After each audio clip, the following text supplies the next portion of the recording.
More drama between two of Oklahoma's top elected leaders. And it all boils down to how they want the state to resolve its decades-long lawsuit against major poultry companies, mostly in Arkansas, who courts have said are still polluting Oklahoma waterways with chicken waste.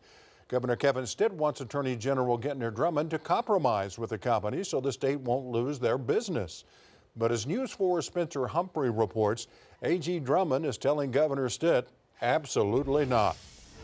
The case began 2 decades ago under then Oklahoma Attorney General Drew Edmondson. This has been going on for decades. In 2005, he filed a lawsuit on behalf of the state of Oklahoma against Tyson Foods and other Arkansas poultry producers he says had been polluting the Illinois River with poultry waste and letting it flow into Oklahoma. Years of legal delays, challenges, and other hiccups dragged the case on, but eventually the court ruled in our favor a couple of years ago with findings of fact and conclusions of law, saying that the primary contributor to the pollution of the Illinois River was the poultry industry. The judge told the state and poultry companies to agree on a fix to stop the pollution and also money to make the state whole. Last year, the poultry companies asked the judge to dismiss the case, saying too much time had passed. But in June, a judge ruled the companies are still polluting the river. Attorney General Gentner Drummond wants to fine the companies over $100 million and also require them to fund cleanup and restoration efforts for the Illinois River watershed. But the companies still haven't agreed. And this week, Governor Stitt sent Drummond a letter saying poultry companies like Tyson are threatening to pull their operations out of Oklahoma in response. Stitt urging Drummond to compromise with the poultry companies, saying, "Put simply, your proposal threatens the livelihoods of countless families in eastern Oklahoma and places Oklahoma's ability to locally produce food at risk. And endless mediation and retroactive enforcement serve neither Oklahoma consumers nor our agricultural backbone."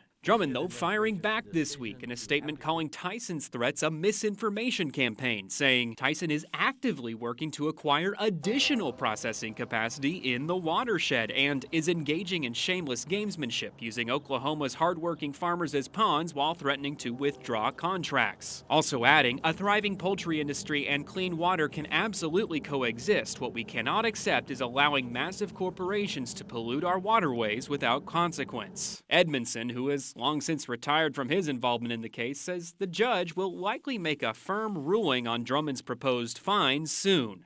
Let it be known that no matter what the judge rules, they're going to appeal it.